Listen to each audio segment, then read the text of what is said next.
काफी आपने job change करी है, कई चीजें आपने बोली हैं जो इम्प्रूवमेंट की इसकी जरूरत है। सबसे पहली जरूरत है, सुन रहे हैं रतन जी जी हैं? सर। जी जी सर, जी सर। सबसे पहली बात तो ये नहीं बोलना है कहीं भी जाके कि मेरे को 8,000 मिल रहे थे, मैं 10,000 के लिए दो जॉब छोड़ के आया। कोई जॉब नहीं देगा फिर। वो अगले वाला बोलेगा आपको 12 कहीं दूसरी जगह मिलेंगे तो आप वहां चले जी जाओगे, हम क्यों आपकी क्यों लें। पहली जी बात, जी अगर कोई ऐसा एग्जाम्पल भी देना है आपको कहीं भी, जी तो कैरियर ग्रोथ से रिलेटेड देना है कि वहाँ एक्सपीरियंस अलग टाइप का है, यहाँ अलग टाइप का है। जी सर। सेकंड, तुम्हारा हॉस्पिटल वाला लाइन तो बहुत बड़ी अच्छी लाइन है, ऐसी बात नहीं है। उसके अंदर अपने जहां भी आप काम कर रहे हो, किसी भी फील्ड में काम कर रहे हो, वहां का पूरा सिस्टम आपको जानना चाहिए। जी अगर इन केस ऑफ इमरजेंसी क्या क्या वहां पे है, क्या क्या प्लानिंग है, क्या करना है, फायर ब्रिगेड को कब बुलाना है, कब मैनेजर को कॉल करना है, किसको कॉल करना है, सब रिटर्न में रहता है। कोई अच्छा जी हॉस्पिटल होगा तो पूरा इमरजेंसी प्लान वो तैयार रखता है। जी हॉस्पिटल के अंदर पूरा हॉस्पिटल बिल्कुल लास्ट स्टेज में हम इवेक्युएट करते हैं। नहीं तो उसके अंदर कंपार्टमेंटेशन बनाए हुए हैं, जो बिल्डिंग के अंदर जी जो हॉस्पिटल बिल्डिंग बनती है।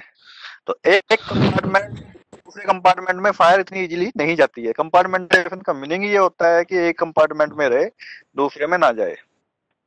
जी तो कोशिश करते हैं जिसमें फायर हुई है उस कंपार्टमेंट को ही इवेक्युएट कराया जाए, दूसरे को सेफ रखा जाए। उसके लिए प्रोटेक्शन रखते हैं, सारी चीजें रखते हैं। जी तीसरी बात, अगर आईसीयू तुम्हारा निकालना पड़ जाए इन केस ऑफ इमरजेंसी, तो पूरे जितना भी पूरा हॉस्पिटल का स्टाफ है सबकी ड्यूटी लगी रहती है। जी चाहे वो हाउस कीपर से लगा के ऊपर तक मैनेजर तक, या ऊपर टॉप मैनेजमेंट तक। एक आदमी के साथ में, आईसीयू वाले के साथ में दो आएंगे, नॉर्मल के साथ में एक आएगा, सबका प्लान रहता है। उनको लाके बाहर नहीं रखना है। तुरंत एम्बुलेंस रहती है दूसरे हॉस्पिटल में, जहां भी है वो टाइप पहले से रहता है। तो उस केस में वहां पे उसको शिफ्ट करना होता है। जी सर। ये सारी चीजें रहती हैं। सबसे मेन हजार इलेक्ट्रिसिटी का तो चलो है या नहीं है, मेन हजार जो हॉस्पिटल के अंदर आता है ऑक्सीजन से रिलेटेड आता है। ऑक्सीजन जहां लेवल ऑक्सीजन का ज्यादा बढ़ा, वहां फायर के चांसेस काफी ज्यादा बढ़ जाते हैं। तो ऑक्सीजन लाइन मेन ट्रेस करनी होती है, कहाँ पे आ रही है, कैसे आ रही है, और वो लीकेज कर रही है तो फिर हजार बढ़ता चल जाता है। जहाँ ऑक्सीजन लीकेज हुई, फायर जो है कई गुना तेजी से फैलने लग जाती है। इसलिए जी आईसीयू में या इन एरिया में आग क्यों लगती है ज्यादा है, ऑक्सीजन के रीजन। मान लीजिए हल्का स्पार्क मिल गया और ऑक्सीजन लीकेज होगी, वहाँ ऑक्सीजन लेवल बढ़ा हुआ है, तो वहाँ फायर तेजी से फैलती है। जी सेकंड, आप जहां जहां भी काम कर रहे हैं वहां पे ये नहीं बताना है कि मेरे, ये कॉमन है सबके लिए जितने भी हैं। जी सर। जी सर। वहां ये नहीं बोलना है किसी को भी कि मेरी कंपनी में ये काम हो रहा है नहीं हो रहा है। जैसे प्रजापति सिब्बू बोल रहे थे, हमेशा पॉजिटिव एटीट्यूड के साथ जाना, जी तो हम ऐसा करते हैं। ये नहीं कि मेरे यहाँ वर्क परमिट बन रहा है नहीं बन रहा है, आपको ये प्रेजेंट करना है, बन रहा है, मैं उस पर काम कर रहा हूँ। चाहे नहीं भी बन रहा है कोई दिक्कत नहीं, अगर तुम वहाँ कंपनी के नेगेटिव पॉइंट दिखाओगे तो कंपनी वाला यही सोचेगा इसको भी कुछ नहीं आता है, या इसके सिस्टम में कुछ नहीं है, इसके प्लांट में कुछ नहीं हो रहा है, तो ये क्या करेगा। जी सर। तो ये नेगेटिव इम्पैक्ट आता है। हमेशा पॉजिटिव रखना, जितना भले ही चलो नहीं भी हो रहा है तो उसको थ्योरेटिकली जो तुम्हारे दिमाग में आता है वो लेके चलिए। जी अगर परमिट बनता है, परमिट का कैसे बनता है, सबसे पहले चीज जिसको भी आइसोलेट करना होता है, जिसको भी काम करना होता है, तो उस पे जाते हैं, उसको देखते हैं कहाँ से लाइनें आ रही है नहीं आ रही है, जो भी इंचार्ज जाता है क्या जॉब होना है क्या नहीं होना, पीपीएम में है, इमरजेंसी में है, ब्रेकडाउन में है, किस में है, सारी प्लानिंग होती है। जॉब इंचार्ज उसका फिर डिप्यूट होता है कि मैकेनिकल टीम को दे दिया, तो मैकेनिकल टीम का जॉब इंचार्ज आएगा, वो बताएगा ये है, वो अप्रूवल डालेगा आगे के लिए प्रोसेस के लिए, या जो उनका डिपार्टमेंट उसको हैंडल कर रहा है कि भाई ये प्रॉब्लम है, मेरे को ये लाइन बंद चाहिए, ये चाहिए वो चाहिए, जो भी है वो सारी चीजें देगा। उसके परमिट तो लास्ट की कंडीशन आती है, उससे पहले सारे अरेंजमेंट करने पड़ते हैं, कहाँ कहाँ आइसोलेशन करना है, कहाँ लोटो लगाना है नहीं लगाना है, कोई फैन आ रहा है, कोई इमरजेंसी लाइन है, ऐसा तो नहीं है प्लान ट्रिप हो जाएगा, प्लान ट्रिप होगा तो बंद करना है नहीं करना है, सारी चीजें मैनेजमेंट डिसीजन की होती हैं। डायरेक्ट जी वर्क सर। परमिट मतलब नहीं पूछते हैं। थर्ड, फॉर्म के लिए मैंने पूछा था, ये 5x 10x जो होता है, ये एक्सपेंशन रेशो है। पानी को 10 गुना 10x फैलाती है, 20 गुना 20x फैलाती है, 5 गुना 5x फैलाती है। एक्स का मतलब एक्सपेंशन से है। 5x 10x 20x है, ये जी एक्सपेंशन से रिलेटेड है। जी सर। और फॉर्म 1%, 3%, 6% में यूज की जाती है। नॉर्मली जो फायर फाइटिंग के लिए यूज की जा रही है नॉर्मल में, वो 3% है। एयरपोर्ट पे 1% और 3% दोनों यूज होती हैं। और लेवल 1 2 3 है उनका। तो अकॉर्डिंग टू इंडस्ट्री वो फॉर्म को भी सिलेक्ट करते हैं। कई जगह ट्रिपल एफ रहती है, कई जगह ट्रिपल एफ पी है, कई जगह दूसरी भी होंगी, बहुत सारी हैं। तो अकॉर्डिंग टू इंडस्ट्री उसी के हिसाब से फिर तुम्हारी ब्रांच डिसाइड होती है, क्योंकि वो प्रेफरेंस उसी के हिसाब से वो लेगी। ऐसा नहीं है कि आप 3% वाली की ब्रांच यूज कर रहे हैं, 1% वाला हमें फॉर्म लेना है तो फॉर्म ज्यादा चला जाएगा, या उल्टा हो गया तो फॉर्म बनेगा नहीं। तो सारी चीजें मिस मैच नहीं होनी चाहिए, मैचिंग होती है। सर एक ओवरऑल क्वेश्चन। अच्छा है, तैयारी तैयारी कीजिए, सर कोई दिक्कत नहीं है, हो जाओगे। जी। सर जैसे सर हम 3% सर फॉर्म यूज कर रहे हैं, तो सर कौन सी ब्रांच यूज करनी चाहिए? वो ब्रांच भी उसी हिसाब से आती है, 3% वाली लेनी है तुम्हें, 1% वाली लेनी है, वो सारी ब्रांच यूज कर लो, कोई दिक्कत नहीं है। जी सर। वो तो एक्सपेंशन है उसका, ब्रांच उसी हिसाब से जो उसमें सिलेक्ट रहता है उसी हिसाब से सिलेक्ट होता है वो। 3% वाले फॉर्म पे जी सिलेक्ट करना है, ये क्या 1% वाले पे करना है, 6% वाले पे करना है। 6 हालांकि बंद हो गया, 6 बहुत कम मिलेगा आपको, तो हो सकता है कहीं हो। ब्रांच कोई सी भी यूज जी करो तो एक्सपेंशन से मतलब है उसका। जी। जी, और कोई है? अमन आ गए ओके हैं। सर। देवेंद्र सर। अमन कुमार आ गए हैं सर। हेलो। अमन कुमार का तो ओवरऑल अच्छा रहा है, काफी अच्छा है। थोड़ी टेक्निकल है, चीजें हैं, इनको थोड़ा देखना पड़ेगा। जो मैं फ्लोटिंग रूफ और फिक्स रूफ की बात कर रहा था, फ्लोटिंग रूफ में तो रिम सील की रहती है, और उसके ऊपर टैंक की डाइक, टैंक का जो रूफ रहता है उसकी वजह से वो नहीं बनती है, वेपर्स नहीं आती है। और जो सर उसमें तो अपना फिक्स फिक्स रूफ रहता है। जी। सर फ्लोटिंग में सर फोम चैम्बर दिया हुआ होता है ना, फोम चैम्बर। फॉर्म चैम्बर दिया जाता है, फॉर्म फ्लोर बोलते हैं उसको, वो ऊपर की साइड में रहता है, पर वो उसकी डाइक जो है, उसकी छत जो है, उसके हिसाब से लिक्विड के हिसाब ये जो पूरा जो कंसेप्ट है अमन, यस सर। फिक्स रूफ, से फ्लोटिंग रूफ उसके और अंदर। इंटर फ्लोटिंग रूफ, 3 टाइप के मोस्टली टैंक होते हैं। फिक्स रूफ में भी आजकल मैं एक जगह देखा कि फिक्स रूफ में भी इंटर फ्लोटिंग रूफ है, लेकिन मोस्टली ओके जो सर। स्टैंडर्ड के हिसाब से देखेंगे तो फिक्स रूफ, फ्लोटिंग रूफ और inter floating roof. Inter floating roof जो ऑयल एंड गैस में जो यूज करते हैं उसके ऊपर जियोडेस्टिक रूफ रखते हैं और उसके नीचे फ्लोटिंग रूफ रहता है। ये जब आप आपके लिए मेरा हम लोग का एडवाइस क्या रहेगा कि जब आप बी फायर का सीवी जब देते हैं ना, तो एक बड़ा सा पिक्चर यस उनके सर। मन में आता है। तो वो आपसे जो उनका जो एक्सपेक्टेशन रहता है बहुत हाई लेवल रहता है, वो 1 साल का डिप्लोमा वाला जैसा नहीं रहता है। they feel you are the engineer, so they will ask you the question in the terms of engineer, not as a operator or user. No, आपके साथ जो क्वेश्चन होगा वो पक्का इंजीनियर लेवल का होगा। तो ओके आपका सर। सिलेबस का पूरा ध्यान रखिए जब तक आपके साथ 1-2 साल का एक्सपीरियंस नहीं होता है तब तक। और जो भी आपने प्रोजेक्ट किया है, जो एकेडमिक प्रोजेक्ट जो जो किया है, उस प्रोजेक्ट में आपने क्या किया है तो आपने यहाँ पे वेल एक्सप्लेन किया है, वैसा ही एक्सप्लेन उनको सामने भी करना है। और जो सीवी, बहुत सारा चीज है कि जी सीवी में हम नहीं लिख पाते हैं, तो वो चीज अगर उनको बताएंगे यस तो सर। सामने वाला का जो रिस्पॉन्स है वो बहुत ज्यादा पॉजिटिव हो जाएगा। और आपसे वो जी सब सर। सेशन खत्म होने जा रहा था, इसीलिए कुछ चीजें नहीं पूछा। जब भी ये सब लोगों के लिए कॉमन मैं बता रहा हूँ कि जब भी कोई पूछा जाता है कि tell me something about you, या फिर जैसे अरुण सर पूछ रहे थे कि आप अपने बारे में बताइए, तो अपने बारे में जो बताना होता है वो सीवी का पूरा समरी होना चाहिए। क्योंकि देखिए ये जो जॉब है ना, उसको दूसरे प्रोस्पेक्टिव से ऐसा सोचिए कि एक सामान मुझे बेचना है किसी को, तो सामने वाला को ऐसा लगना चाहिए कि ये सामान मैं क्यों खरीदूं। तो हम लोग अपना जो प्रोफेशन है उसको वहां पे सेल कर रहे हैं।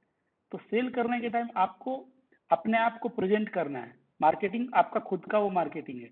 और वहां पे करने के लिए आपको जो जो चीज सीवी में है उसका उससे ज्यादा अलग चीजें बताए, क्योंकि सीवी तो पढ़ के रखा है आपका ना।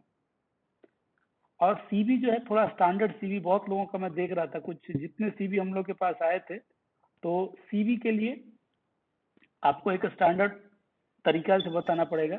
जो लोगों के पास एक्सपीरियंस है, 1 साल का भी एक्सपीरियंस है या 6 महीने का भी एक्सपीरियंस है, आप लोग ये बताइए कि आप क्या क्या काम कर रहे हैं।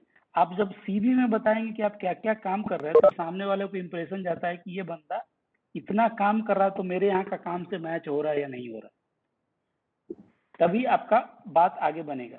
और एक सीवी को रिव्यू करने के लिए मैक्सिमम 5 मिनट किसी के पास टाइम होता है। 5 मिनट, अगर छोटा ऑर्गेनाइजेशन है तो अगर उनके पास बहुत ज़्यादा सीवी आ गया तो 5 मिनट भी नहीं होता, 1 से 2 मिनट में आपका सीवी को लोग क्या चेक करना है वो देख के निकल जाएगा। उसके बाद ये विपुल भी लगता है ज्वाइन कर लिए हैं। विपुल, आपके लिए जो फीडबैक है मेरा, आपने जो जी ग्राउंड सर। लेवल पे जो काम कर रहे हैं वो एक्सेलेंट काम है, आप उसको कंटिन्यू कीजिए और इम्प्रूव कीजिए। इम्प्रूव इन द सेंस कि कैरियर ग्रोथ के हिसाब से आप जो जितना जो आपके यहाँ सिस्टम है, अगर मेरा ये बिलीव है कि अगर आपको एक सिस्टम वाला ऑर्गेनाइजेशन आपको मिल जाएगा तो आप उसको मैनेज करने में एबल रहेंगे। अभी यहाँ के बाद जो नेक्स्ट स्टेप होता है कि सिस्टम खुद से बनाना, उस पर थोड़ा काम करने का आपको जरूरत है। काम करने का इन द सेंस कि जैसे आप बता रहे थे कि हमारे यहाँ सर ये स्टैंडर्ड है, ये स्टैंडर्ड है। अगर आपको मौका मिले कि स्टैंडर्ड बनाना है आपके ऑर्गेनाइजेशन के लिए, तो कैसे सोचने का प्रोसेस कैसे शुरू करते हैं, उस पर थोड़ा काम करने का जरूरत है फॉर फ्यूचर। ओके जी अरुण सर, सर। एक क्वेश्चन था मेरा। हेलो जी बोलिए। सर, मैंने फायरमैन और सब ऑफिसर फायर सेफ्टी किया हुआ है सर। मेरे को अगर लीगल सेफ्टी ऑफिसर बनना है तो सर एडीएस या पीडीएस के लिए अपना टेक्निकल बैकग्राउंड के अंदर डिप्लोमा या बीएससी मांगती है सर। तो अभी मेरे बिल्कुल। को क्या करना चाहिए सर सेफ्टी ऑफिसर के लिए सर बनने के लिए? देखिए, सेफ्टी ऑफिसर का जो फैक्ट्री रूल्स और फैक्ट्री एक्ट के हिसाब से जो क्वालिफिकेशन है, पहला उनको साइंस ग्रेजुएट होना चाहिए, प्लस या तो बी हो, बीटेक हो या बीएससी हो। उसके बाद उनको advance diploma in industrial safety जो महाराष्ट्र से चलता है, या फिर जो सेंट्रल लेबर इंस्टीट्यूट है या आरएलआई रीजनल लेबर इंस्टीट्यूट है वहां कहीं से, या फिर किसी स्टेट के टेक्निकल बोर्ड से अप्रूव किया हुआ इंडस्ट्रियल सेफ्टी का डिप्लोमा होना चाहिए। आप पैरेलली आपका जो अगर आपके पास टाइम नहीं है और ये नहीं है तो आप क्या कर सकते हैं, नॉर्मल बीएससी कर सकते हैं, जो मैथ फिजिक्स केमिस्ट्री जिसमें भी आपका बनता हो वो बीएससी कर लीजिए, then you will be eligible for that. Okay, thank you sir. जी अरुण सर। नहीं, ओवरऑल इनका अच्छा था, ऐसी बात नहीं है, पर ये जो है जो भी काम कर रहे हैं वो स्टैंडर्ड का क्लियर रहना चाहिए। कौन से स्टैंडर्ड के तहत काम कर रहे हैं बहुत कम बता पाए हैं। मतलब फिर मेंटेनेंस आप कर रहे हैं तो क्लियर होना चाहिए। 2190 में है, उसमें वीकली क्या करना है, मंथली क्या करना है, क्वार्टरली क्या करना है, सारा दिया हुआ है। आपको लोकेशन चेक करनी है, आपको आइडेंटिफाई करना है नहीं है, सारी चीजें उसमें दी हुई है। ऐसे आइडेंट का है या तुम्हारा और दूसरे जितने भी हैं, कौन सिस्टम का है, ओवरऑल अच्छा है इनका, खैर ऐसी बात नहीं है।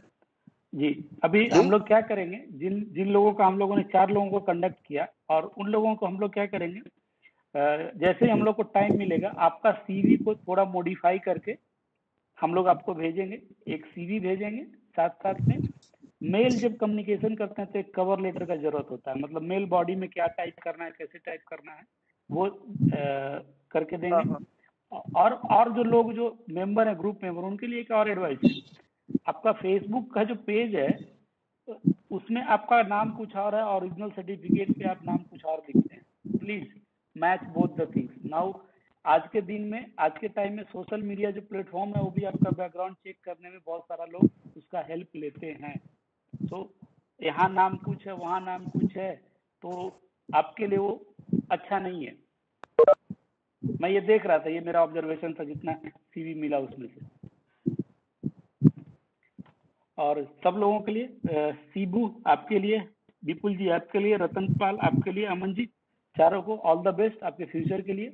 और हम लोग इसी तरह से अवेयरनेस का नए कुछ ना कुछ टूल्स, कुछ आइडिया जैसे हम लोग के पास आता है हम लोग करते रहेंगे। और आप लोग भी देखिए, नॉलेज शेयरिंग का तरीका है कि जो मुझे नहीं आता मैं किसी से सीख के आगे वाले के पास करूंगा। तो इसमें बहुत सारे एक्सपीरियंस लोग हैं, बहुत सारे अच्छे क्वालिफाइड लोग हैं। तो आप भी ग्रुप में जो डिस्कशन होता है, क्वेश्चन आंसर सेशन वगैरह, उसमें पार्टिसिपेट करके, बहुत बार होता है कि हमें एडमिन टीम को टाइम नहीं मिल रहा रिस्पॉन्स करने का, अगर आपके पास करेक्ट जवाब है आप इमीडिएटली उसको रिस्पॉन्स कीजिए, तो लोगों को और नॉलेज शेयरिंग बढ़ेगा। बाबा जी आपके लिए अभी आपके अब अब आपके पास है पूरा सब कुछ क्लोज करने के लिए। Hand over to Bhavesh ji. Okay, good evening everyone. तो पहले तो जो चारों दोस्त थे अपने, उन्होंने इंटरव्यू फेस किया, मॉक इंटरव्यू, और वाकई भावेश में जी बहुत बीच में रोक बढ़िया। रहा हूँ, आपका आवाज थोड़ा कम आ रहा है, थोड़ा माइक पास में ले लीजिए।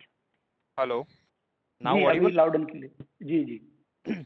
ओके, तो सबसे पहले जो अपने चार दोस्त थे जिन्होंने मॉक इंटरव्यू में पार्टिसिपेट किया, सभी का परफॉर्मेंस ओवरऑल देखने जाए तो बहुत बढ़िया रहा। एरिया ऑफ इम्प्रूवमेंट हर एक के लाइफ में होता है, चाहे कितना ही बड़ा एक्सपीरियंस वाला या प्रोफेशनल क्यों ना हो, कहीं ना कोई ऐसी चीज़ होती है। और हम लोग काफ़ी बार बोल चुके, आज भी मैं रिपीट कर रहा हूँ कि लर्निंग जो है वो कभी भी बंद नहीं होता है, राइट। तो ये जो भी आज का इंटरेक्शन हुआ, करीब 2 घंटे का टाइम हुआ, उसमें मैं काफ़ी सारे अपने ग्रुप के दोस्त होंगे जिन्हें नई चीज़ सीखने को मिली होगी। और उसके अलावा जितना भी हमारा ग्रुप में क्वेश्चन आंसर होता है, इसके पहले के जितने भी 13 WLS हुए, उसमें भी काफ़ी सारी चीज़ नई आई होंगी जो शायद आपने सिलेबस में ना पढ़ी हो, लेकिन फील्ड में वो एक्चुअली यूज़ होता है। जैसे अभी एक दोस्त है अपना, उसने ग्रुप में एक क्वेश्चन डाला, अभी स्प्रिंकलर हेड जो है उसको किस तरह से चेंज करना है, या हाइड्रेंट का जो सीट वॉशर होता है उसको किस तरह से चेंज करना, पंप हाउस से रिलेटेड क्वेश्चन आते हैं। तो ये सारी चीज़ जो होती है वो प्रैक्टिकल होती है, उसको हमें कहीं किताब में नहीं दिखाया जाता है। ये चीज़ हो गई। अभी बात आती है कि इम्प्रूवमेंट की, तो इम्प्रूवमेंट के लिए मेरी तरफ से ये है कि करीब 12 से 15 मेंबर्स का मुझे रिज्यूम CV जो था वो मिला था। जिन जिन लोगों ने कमेंट किया था गुरुवार शाम तक, उन लोगों को मैंने पर्सनली रिप्लाई किया था कि भाई आप लोग ये मेल आईडी दिया हुआ है, उसके ऊपर आप अपना मेल आईडी पे मेल कर दीजिए।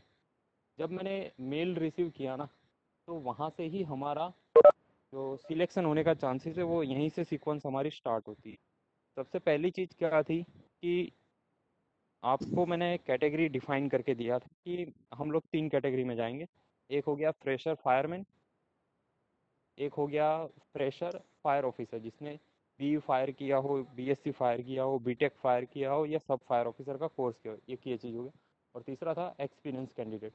तो जब भी आपका जो मेल में आप किसी को भेज रहे हो ना, तो वो चीज़ आपको लिखना है कि आप किस पोस्ट के लिए अप्लाई कर रहे हो, पहली चीज़।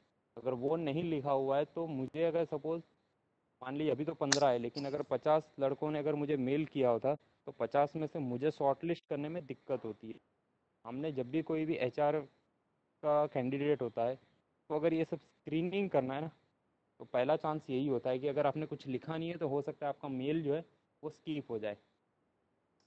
सबसे पहला आपको काम ये करना है, किस तरह से आप उसको ये जो फील्ड जो मेल बॉडी जो होती है या सब्जेक्ट जहाँ पे हम लोग थे, उसको किस तरह से हम लोग शॉर्टलिस्ट में जा सके, पहली चीज़।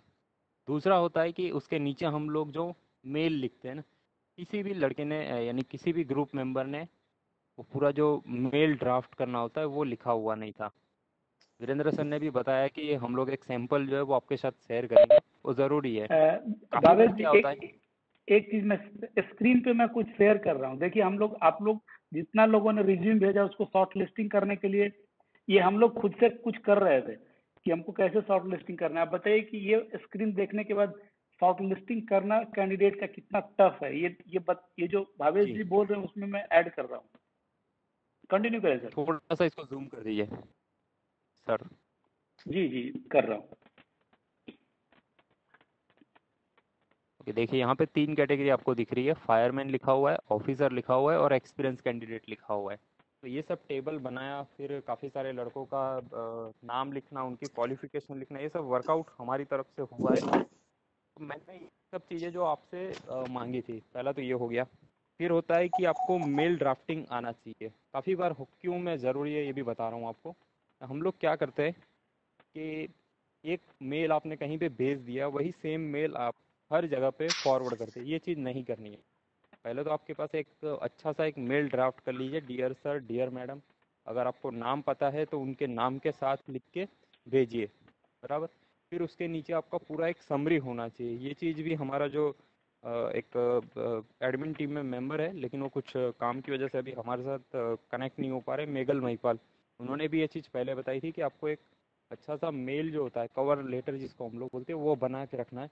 और वो सेम चीज़ आपको यहाँ पे भी आप अप्लाई कर रहे हो वहाँ पे उसको भेजना है। अगर आपका 1 साल के बाद अगर एक्सपीरियंस बढ़ गया तो उसमें फिर चेंज करना है। जैसे अगर आपका 5 साल हुआ है, 5 के बाद नेक्स्ट ईयर आप अप्लाई कर रहे हो तो 6 साल उसको लिख दीजिए। इन बिटवीन अगर आपने कोई क्वालिफिकेशन ऐड किया है, कोई सर्टिफिकेशन कोर्स आपने किया हुआ है, तो वो भी आपका समरी जो है उसके अंदर आप लिख सकते हैं। तो वो अप टू डेट होना चाहिए। अगर उसने यहाँ पे भी आप अप्लाई कर रहे हो सब्जेक्ट लाइन में, जैसे अगर फायरमैन की वैकेंसी निकली आज की डेट में, शायद गोल्डी ठाकुर जो अपना मेंबर है, उन्होंने एक पोस्ट डाला, उसमें फायरमैन एंड डीसीपीओ 2 पोस्ट लिखा हुआ है, और शिवा कुमार करके जो भी ऑफिसर है उनका नंबर लिखा हुआ है। अभी जो भी लोग अप्लाई करेंगे उनसे बात किया, मेल आईडी लिया, फिर मेल करेंगे। मेल करने के बाद अगर आप नहीं लिख रहे हो कि मैं फायरमैन के लिए अप्लाई कर रहा हूँ या डीसीपीओ के लिए अप्लाई कर रहा हूँ या ऑफिसर लेवल के लिए अप्लाई कर रहा हूँ, तो पहले तो ये आप लिखो, अपना नाम लिखो सब्जेक्ट लाइन के अंदर। फिर मेल ड्राफ्ट जो आता है वो एक अच्छी तरह से आपका होना चाहिए। दिक्कत आ रही है तो गूगल से आप कोई भी एक सैंपल लेके करके ट्राई कीजिए, डेफिनेटली आपका जो सिलेक्शन का चांसेस है वो बढ़ जाएगा। ये चीज़ हो गया। फिर आता है कि उसने जो भी एचआर कैंडिडेट है उसने सब्जेक्ट लाइन पढ़ लिया, जो मेल का ड्राफ्टिंग था वो पढ़ लिया, फिर वो आपका अटैचमेंट डाउनलोड करेगा। अभी यहाँ से दूसरा एक्टिविटी स्टार्ट होता है, बराबर ना Virendra sir? Yes sir, correct है। मैं अभी हाँ जो सीवी है, मैं कुछ लोगों का सीवी स्क्रीन पे शेयर करूंगा, तो आप सीवी से जी अंदाजा लगाएंगे कि लोग जो हैं वो किस तरह से मतलब प्रोफेशनली लोग कहाँ कहाँ तक चीजों को देखते हैं, वो चीज बताने के लिए मैं ये कर रहा हूँ। ये देखिए अमन का, फॉर्मेट ये जो मैं है, सीवी,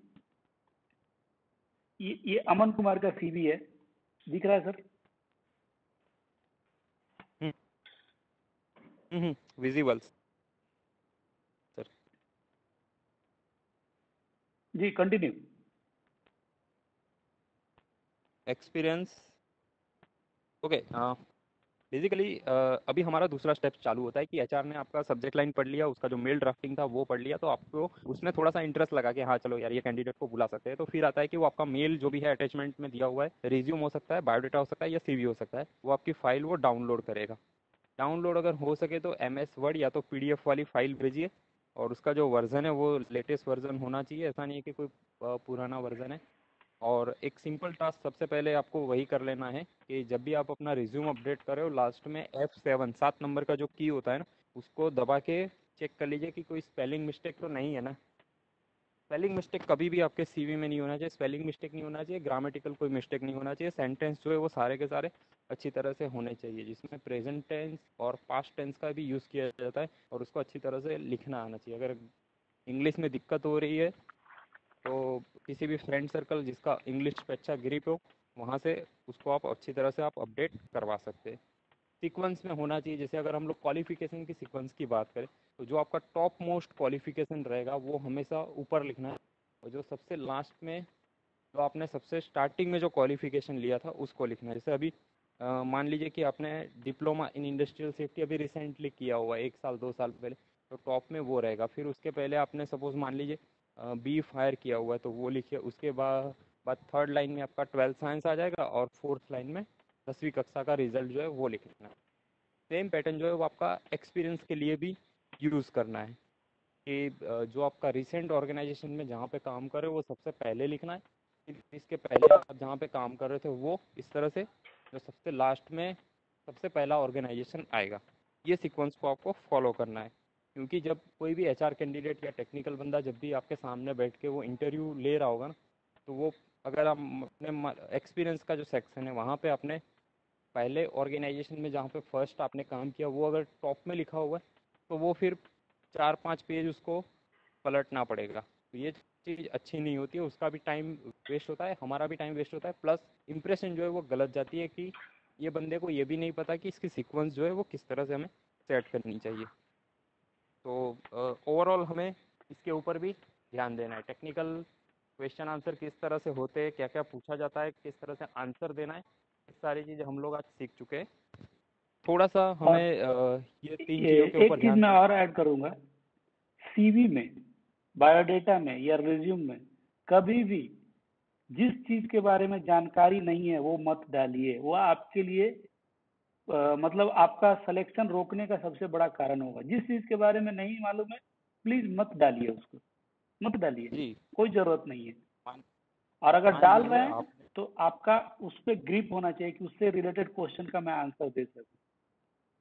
जी आपको पता नहीं है कि सामने अगर पैनल इंटरव्यू में कोई पीएचडी होल्डर बैठा हुआ है, आप वो पर्टिकुलर लाइन लिख रहे हो कि जैसे आज मैं कहीं पे पढ़ रहा था कि सोनकटे सर करके है जिन्होंने फायर इंजीनियरिंग में फोम के ऊपर पीएचडी किया हुआ है। अगर आप कुछ फोम से रिलेट आपको पता नहीं है कि सामने जो कैंडिडेट बैठा हुआ है अगर वो पीएचडी होल्डर है या बहुत ही ज़्यादा एक्सपीरियंस है, रिसर्च किया हुआ है या फील्ड में उसका बहुत बड़ा नाम है, और आप एक पर्टिकुलर एक टॉपिक ऐसा लिख दे रहे हो जिसके ऊपर उसकी खुद की मास्टरी है, तो वो काफ़ी सारे ऐसे क्वेश्चन आ जाएंगे, अगर आप आंसर नहीं दे पाएंगे तो आपको रिजेक्ट हो सकता है। तो जो भी चीज़ लिखने पूरा ऑथेंटिक लिखना है। अभी जो टाइम चल रहा है उसमें ऑथेंटिकेशन बहुत ज़्यादा मायने रखता है। काफ़ी बार ऐसा होता है कि जो बड़े ऑर्गेनाइजेशन उसमें थर्ड पार्टी हायर करते हैं वेरिफिकेशन के लिए, यानी आप जहाँ जहाँ पे एक्सपीरियंस दिखा रहे हो वहाँ पे एचआर के थ्रू वो लोग वेरिफिकेशन भी करवाएंगे। अगर आपका एजुकेशनल क्वालिफिकेशन है तो उसमें भी क्रॉस वेरिफिकेशन होता है। सैलरी स्लिप में भी काफ़ी बार लोग घपला कर देते हैं, तो ये चीज़ भी जो है वो क्रॉस वेरिफिकेशन होता है। तो जहाँ तक हो सके हमें ऑथेंटिक इन्फॉर्मेशन देना है, हमारा ये मोरल रिस्पॉन्सिबिलिटी है, और किसी के साथ फ्रॉड नहीं करना है। बेसिकली हम लोग फायर सेफ्टी में काम कर रहे हैं, डिसिप्लिन हमारे अंदर दिया जाता है, हमें ट्रेनिंग दिया जाता है, तो ये चीज़ हमारे रिज्यूम के अंदर भी पूरा रिफ्लेक्ट होना चाहिए। काफ़ी सारी चीज़ें हैं रिज्यूम के ऊपर भी बनाने के लिए, तो वो हम लोग अलग अलग पोस्ट डाल के बीच बीच में मैं आपको अपडेट करता रहूँगा। जी सर, मेरी तरफ से इतना है आज। Okay, thank you Arun sir, thank you Shibu Kankarwal, Ratan Pal, उसके बाद अमन कुमार, बिल्कुल। विपुल बाघेला, आप चारों को पार्टिसिपेट करने के लिए बहुत बहुत धन्यवाद। आप लोग ये ग्रुप को एक हेल्प कर रहे हैं उन इंटरव्यू का कैसा होना चाहिए उसके लिए। और भावेश जी क्लोजिंग रिमार्क्स के लिए थैंक यू। विनोद जी को भी थैंक यू, ये पूरा ग्रुप मैनेज करने के लिए, चलाने के लिए। और सभी मेंबर्स प्लीज मोर एक्टिव रहिए, कुछ ना कुछ फायदा तो होगा ही। अगर फायदा नहीं होगा तो नुकसान भी नहीं होगा, ये भी मैं बोल सकता हूँ, क्योंकि जो हम लोग इन्फॉर्मेशन देते हैं कोड स्टैंडर्ड के हिसाब से देते हैं। अगर हमको नहीं मालूम है हम लोग सरेंडर भी करते हैं कि नहीं हमको नहीं मालूम है, बाद में पूछ के बताएंगे। जी अरुण साहब।